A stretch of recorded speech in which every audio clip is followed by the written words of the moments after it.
rather quickly. And I'm going to spend most of the time on 6B because that's the one about the water bill, and there's some important things about that. 6A, and I have it here. I don't know if you can see it, but 6A is by Mr. Reyes and by Mr. Let me take a quick look at it. Oh, by Mr. Reyes and Miss Jan Perry, the lady in the hat you saw a moment ago. And it is to instruct the Water and Power not only to accept the increases, but to have the Department of Water and Power come forth with a restructuring formula where they're going to do that anyway. And the fact that they haven't done so yet, and this motion is meaningless because they're going to do so soon anyway. Now, I want to talk about the 500-pound gorilla.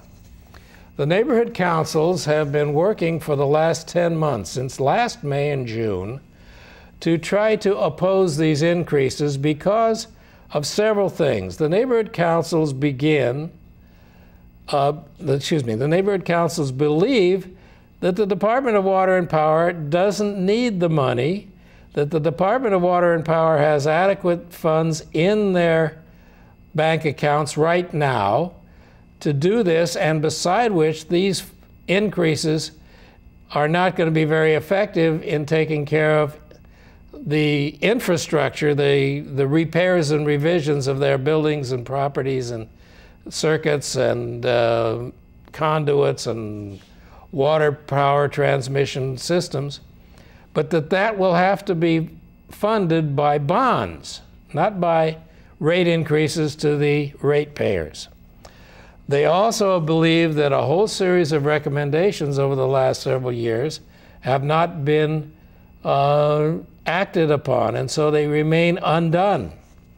The Department of Water and Power has been saying, well, we shouldn't wait any longer. We should get these increases so we can get started.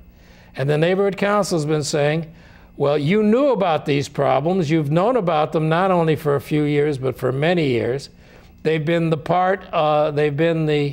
subject, and they've been brought to your attention by neighborhood councils, by survey after survey, by study after study that you have received. And the fact that you do not have an active program in place, that you have not been actively telling the city council and the public of the city of Los Angeles what you plan to do, is a failure of your management. And that is one of the reasons the neighborhood councils will not support them. Now, I'd like to read you 6B, because this was a proposal that actually was muttered around the neighborhood councils first, and then Mr. Greg Smith of the 12th District, the northwest part of the San Fernando Valley, started talking about it and has now made it into a motion.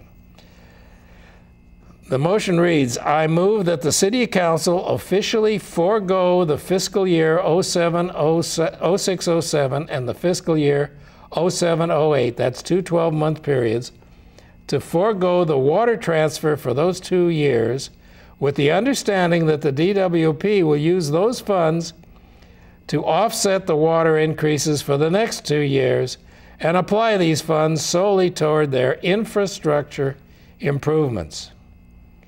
Now, if what Mr. Smith is saying is this transfer of money, which amounts to about $63 million for the 2 years, $29 million for that first year, and $33 million or more for the year that we're in right now, adding up to $63 million total. That $63 million is usually transferred from the Department of Water, which is the section of the Department of Water and Power, to the City of Los Angeles. It has been declared illegal by a court action called Bighorn. It's a community in San Bernardino County. It has been in the courts right now this last several days, and I'll comment on that in just a minute. But the city does not have to take these transfers.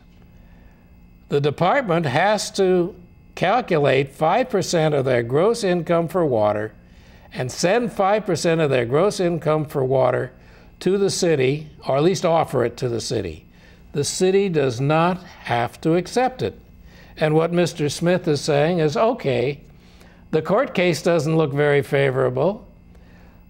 The city has not received this money yet. It's not in our budget yet.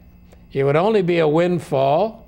And in spite of the fact that our budget is in such great problem right now, our city can accept or can forego, can deny, can not receive, can accept the idea of not taking this $63 million.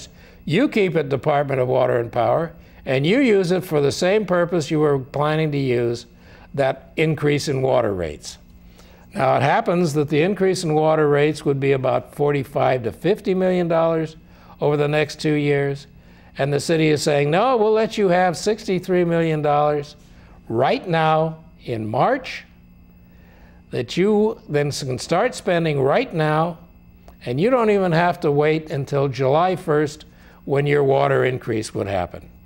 Now, there is in the court an appeal to that Bighorn decision, which made the water transfer illegal. And the city was hoping that by appeal, they could say, well, it may have been illegal in Bighorn County or Bighorn community of San Bernardino, but it's legal in Los Angeles.